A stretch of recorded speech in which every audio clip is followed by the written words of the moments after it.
I'm sure you've all seen woodworkers make bowls on lathes, but how do they make something like that? Stay tuned and you'll see it on Handmade.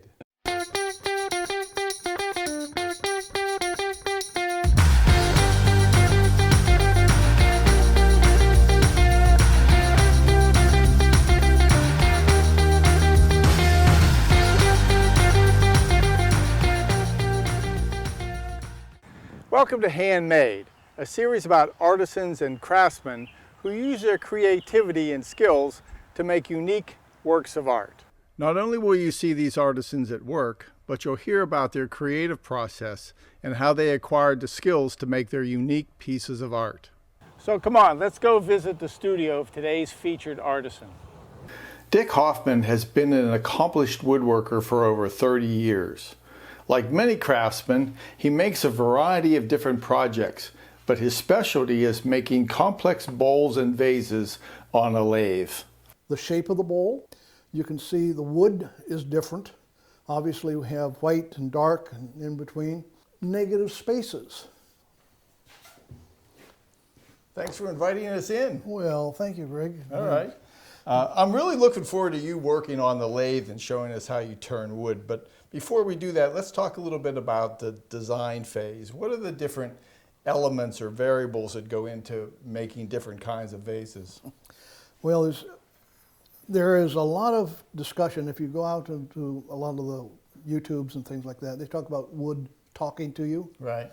And a couple of examples is this just a flat piece of maple. It's got no character, just basically a block of wood. Right.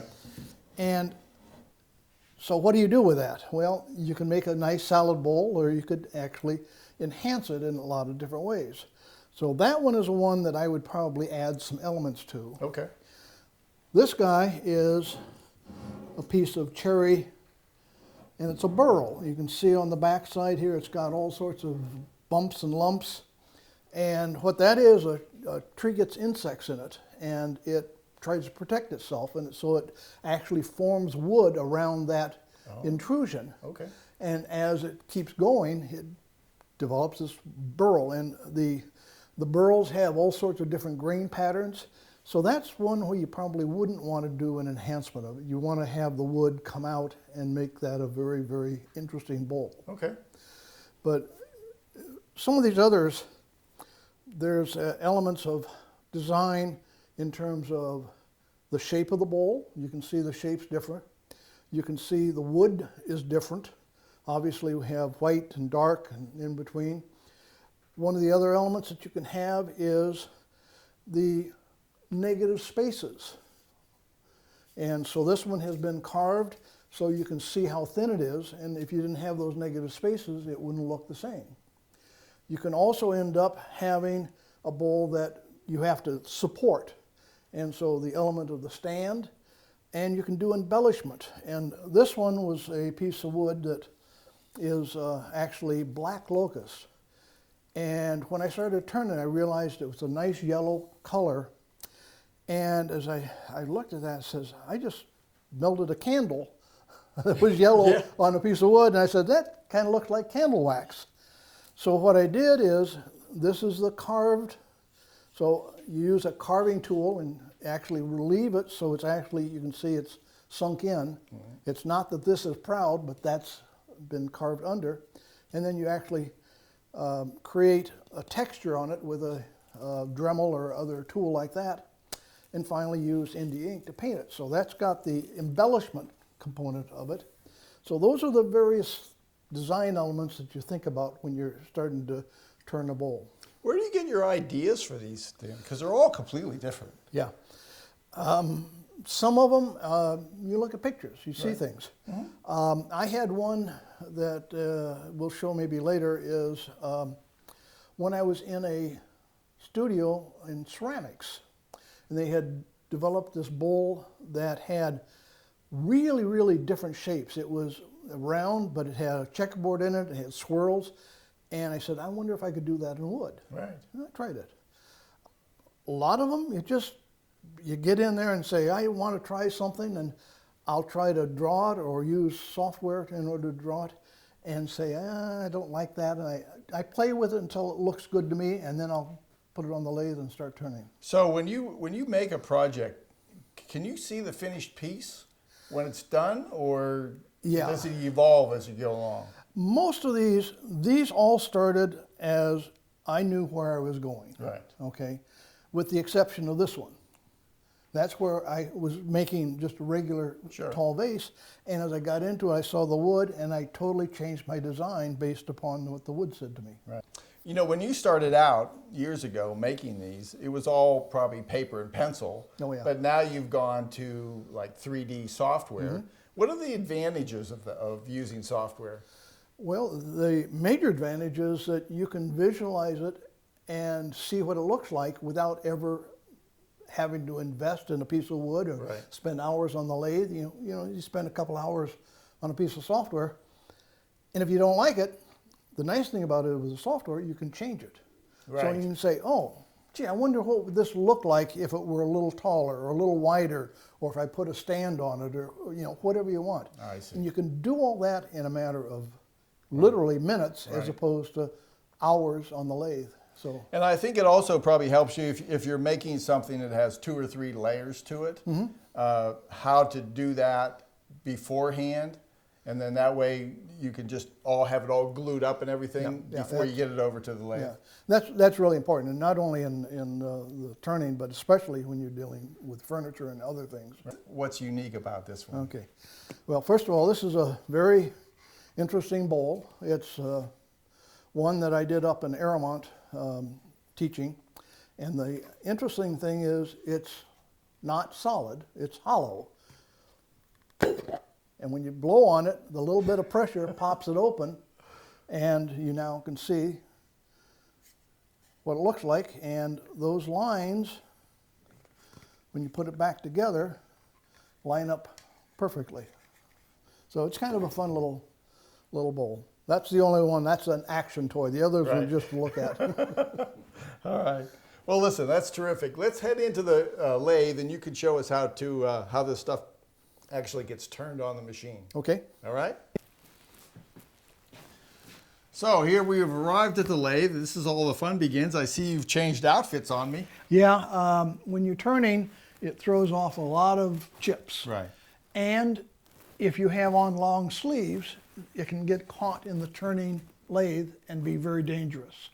So you need to have safety.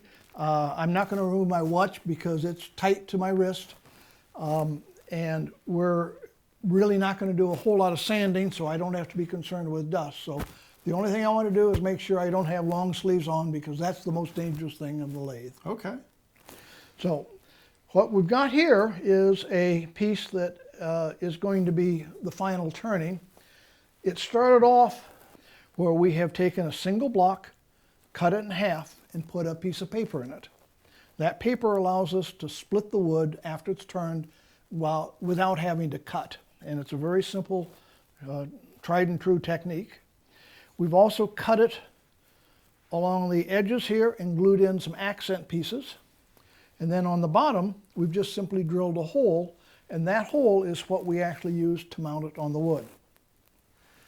Once we have this turned a little bit, it will become round, and you can see that again we have the accent, the split here, and we now then start to turn and profile this piece into this shape. You can see we've already rounded this edge. We've started this with a step, and this will actually be rounded over and end up very much like this piece.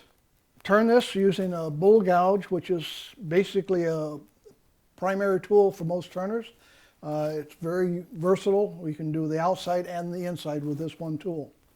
So let's get going, and I'm going to turn the lathe on and turn it up to speed. And we're going to start to just get this back into round.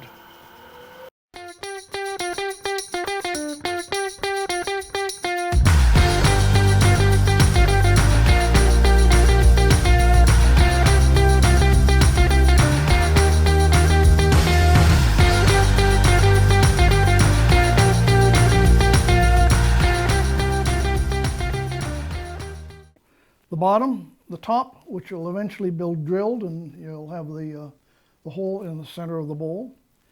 And these things will match up because they were all out of the same piece of wood. So all these tools that you have, they probably need to be sharpened pretty often. Yeah, they do. You have to sharpen them on a grinder about every 10, 15 minutes. You want an absolutely sharp edge because you're cutting hard wood. And, Yeah, plus down to a very, very small tolerance. that's right. And it's got to be very sharp to take it off in that minimal amount. Right. Okay. What's the hardest skill for you to learn? It's being able to turn inside a bowl that you cannot see. So when it's really deep, you can't put your hand in there and feel it. You can't see it. And if you've got ripples on the inside, it's going to be visible to somebody who looks down into that bowl. Right. And the only way to take that out is you've got to put your tool in, and you have to be able to feel those ridges and be able to have a nice clean sweep that you can't see and you can't feel, you can't touch. It also has to be done all by feel, and it's a skill that is learned over time. Right, with hours and hours of practice, That's right? right, yeah. Okay, so let's head in the other room and we'll look at some of your finished projects. Good. Let's start with this one here, and All you can right. tell us a little bit about how that was made. Yeah, it's actually a segmented bowl, but the segments are six-sided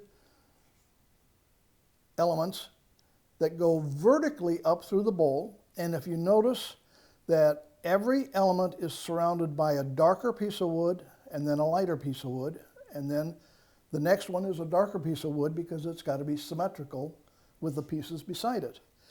And it's extremely difficult to get that to fit together because if you're off just a little bit, you can be off a lot. If you pop this open, and you can see that it actually goes all the way through, and it's interesting to look at the other side because you can see the lines going down, and one of the things you want to notice is that there is an illusion, and I've got to put this back on so it's correct, but you can see that the lines on the top are very thin. They're probably a 1/16 of an inch. When it gets down here to the side, that's over 3/16 of an inch. So as it goes down and in, it's revealing more of that surface and makes the lines look wider. Wow.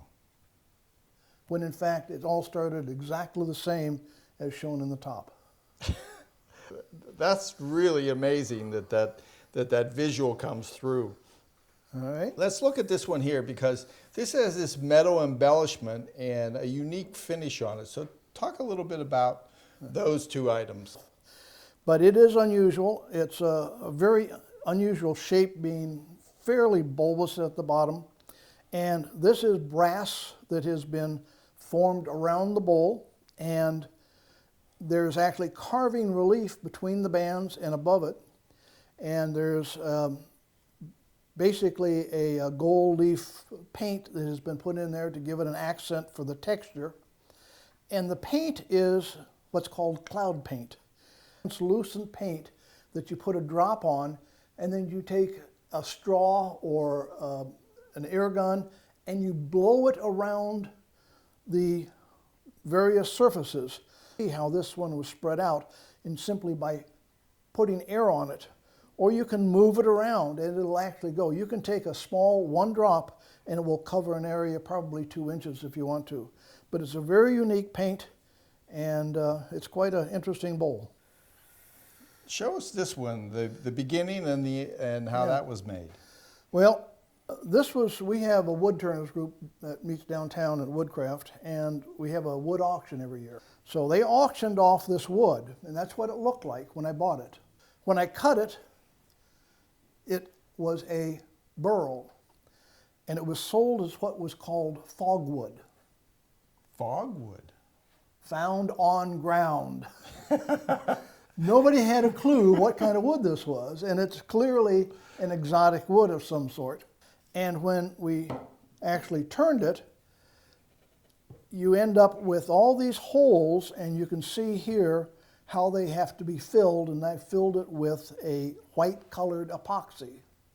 And it really then emphasizes the grain pattern in that burl. That's the story behind that one. And then added a rim just to give it a little bit of flair. You want to have it so that you have a separation of the rim portion and then the burl portion. And that rim does that, and it's, you've noticed it's always generally done in threes. So you have 3 different layers that go on top of it, and that's just a rule of thumb that a lot of designers use. Right. Show us this big guy here. Well, this is a segmented bowl, and a segmented bowl starts with a thin strip of wood, and you chop it into pieces, and each piece is an angled piece. You can see there's 1, 2, 3, 4. So this has probably about 24 segments, and you can see here on the rim all the various pieces. In this case, what I did is I put in a flat piece of cherry, a maple, another slim piece of cherry, and again, different color woods to give an accent, and then cherry, maple, and cherry. And I use just plain wood to separate the segments, and a different wood. This is Paduke, which is naturally red. And actually this bowl is made from maple, which is white. And I wanted to have a different color, so I actually stained it blue.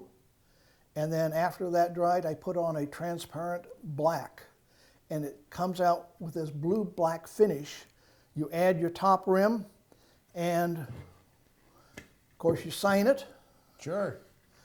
And that ends up being a fairly large segmented bowl.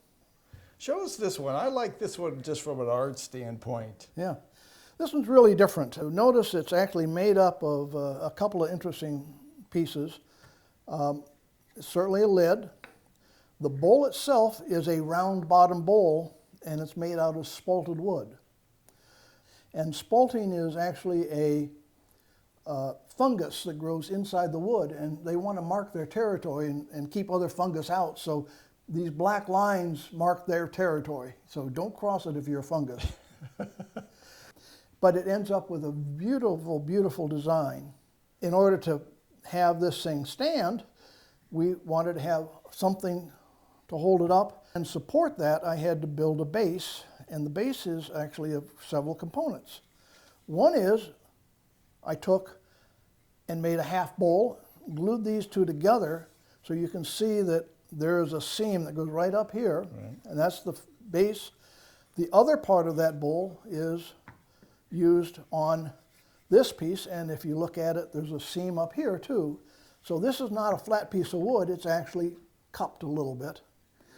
I put a piece of wood in here that has carvings through it, and that is a piece of yellow heart that has been drilled in a kind of a cloverleaf pattern, and all of those elements put together to make, I think, a very oriental looking bowl. I like the fact that the bowl is off-center, yeah, a little bit. And from a design standpoint, there's a little bit of balance here to support this bigger object on that side. Mm-hmm. Yep, it's very, very reminiscent a lot of oriental design. Yes, very, very, very similar to that. Yeah. Okay, show us some of these thin bowls. I don't know how you do that. Well, carefully, right? Yeah. This is a bowl that is very thin. If you look at it, this thickness is probably 1/16 of an inch. And in order to do that, you have to turn it with the grain going up this way. Right. Because if you turn it sideways, you get little short pieces of grain that'll break off. And this one is one where it is actually done by turning it on the inside, and you get it really the shape you want on the inside. Then you put a light bulb inside it, and you keep taking wood off the outside until you can see the light starting to shine through. It's that thin. It is that thin. And when you see the light coming through the wood, as long as it's even in all areas, it's the same thickness. And then once I've got this, you want to accent the thinness, so that's why you do the piercing. So those are done with a Dremel, and it shows you the thinness of the wood. And then as a little accent, you can see that there are geckos that are all over this. There's 3 of them. And those are done with acrylic paint. And the dots are made with sawdust and glue put on in dots with sandpaper with a little bit of paint inside of it. So it gives a little bit of texture. So this is an element that has both wood, positive, negative spaces, and the embellishment of the ginkgos. Wow. All right. And lastly, the big tall one. Big tall one. That was got to be a real challenge making that. Same thing, it's turned so the grain is going this way. It's held here and you're having to work through the small hole. One of the objects is to provide a way to find out what the thickness is, hence the negative space. Right. And once you have that, you now have visibility to how thick or thin the wall is. Right. So the light doesn't work because this is a little bit thicker. It's about maybe a 1/4 inch at most, maybe 3/16. But at 3/16 the light doesn't come through. So you're doing this all blind by going in this way. So I can turn the outside down in order to get the thickness, exactly what I want. And because this is so deep, I'm doing all of this blind. You have to do it by feel. You can't do it by sight. You just simply can't look down there and see what's going on. You have to feel it. But by having this, you can now start to take it down so that all these edges are much thinner than they originally started out, and you end up with something that is about 3/16 inch thick. Dick, your stuff is amazing, and we've, like you said, we've already scratched the surface of some of the things that you made. Now that you've seen a wood turner at work, I hope you have a greater appreciation for what it takes to make something by hand. It takes passion, practice, and time. Thanks for watching, and I'll see you next time on Handmade.